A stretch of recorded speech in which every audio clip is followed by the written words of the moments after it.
Bukankah kamu ada uang dari kopramu itu? Pakai itulah. Kulihat dari pagi hingga sore ngikat rumput.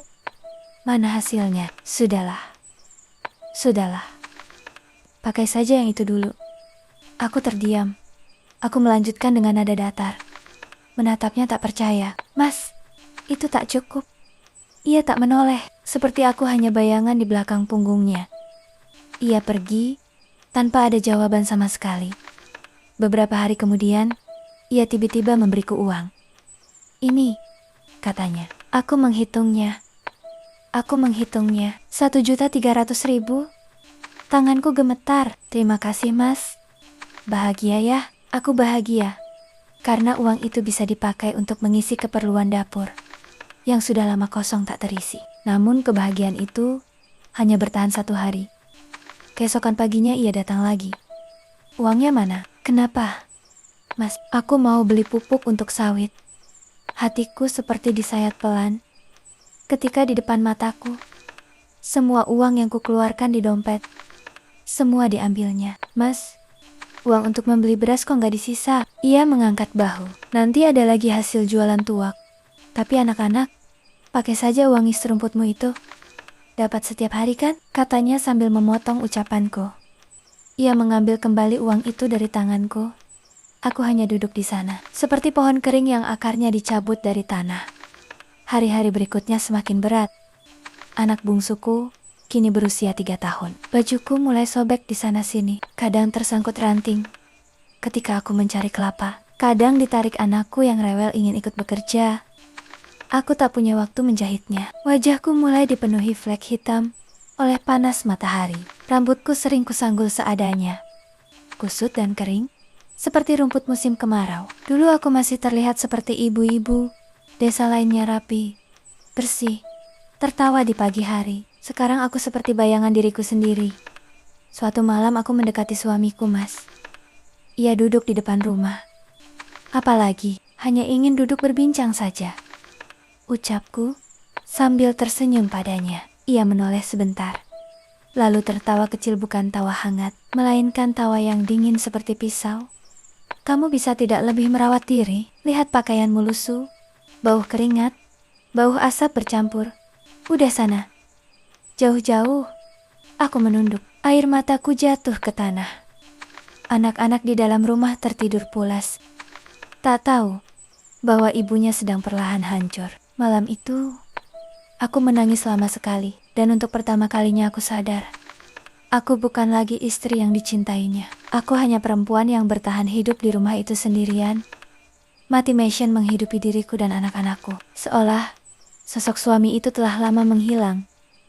Tanpa kusadari, suatu siang yang panas, asap kopra masih mengepul di samping rumah. Bau kelapa tua bercampur arang menempel di udara seperti sisa-sisa kelelahan yang tak kunjung pergi di pundakku. Tiba-tiba penyangga pengasapan itu roboh. Bruk, kayu penopangnya patah. Rak tempat kopra runtuh ke tanah. Kelapa-kelapa yang baru saja kususun jatuh berserakan, berguling di tanah yang penuh debu dan abu hitam. Aku berdiri kaku beberapa detik. Debu pengasapan menempel pada daging kopra yang masih putih, mengotori semuanya, seperti tangan kotor yang merusak kerja berhari-hari. Aku menghela napas panjang, lalu jongkok perlahan di tanah. Tanganku menyentuh kelopak-kelopak itu satu persatu. Namun, air mataku jatuh lebih dulu sebelum sempat kuangkat. Hari itu rasanya pundakku terlalu sempit untuk menanggung semua beban hidupku. Aku duduk di tangga dapur, lama sekali hanya menatap kopra yang sudah kotor, seolah melihat harapanku sendiri yang ikut jatuh bersama penyangga itu. Tak lama kemudian, terdengar suara sepeda. Krik, krik. Mas Hasan pulang. Ia berhenti di depan pagar, tidak langsung masuk. Ia memandangku yang duduk di tangga dengan wajah terkejut. Gerak-geriknya aneh, sarungnya dililit tebal di bahu, dibentuk bulat, seperti tas yang diselempangkan. Sesuatu tampak tersembunyi di dalamnya. Saat mataku menatapnya, ia cepat-cepat memindahkan lilitan sarung itu ke punggungnya. Gerakan itu terlalu cepat untuk disebut kebetulan. Aku menyadarinya. Namun hatiku terlalu lelah untuk bertanya.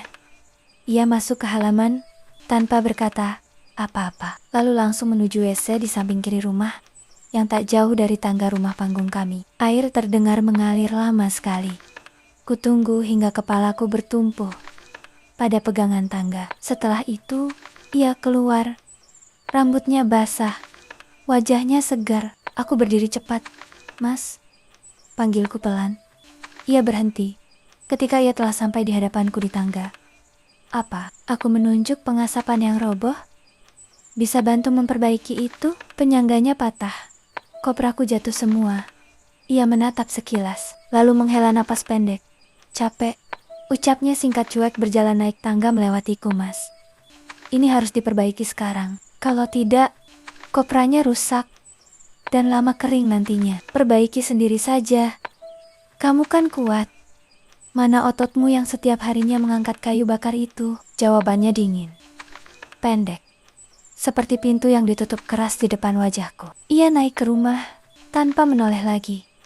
Aku berdiri lama di sana, lalu air mataku terjatuh sesaat mendengar ucapnya.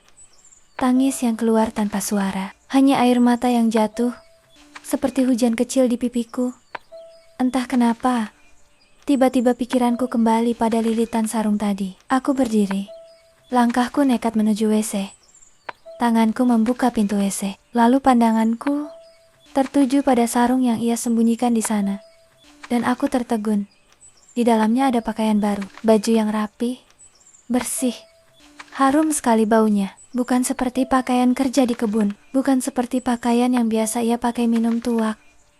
Tanganku gemetar. Aku mulai menggeledah sudut WC itu, dan yang kutemukan membuat jantungku berdetak keras.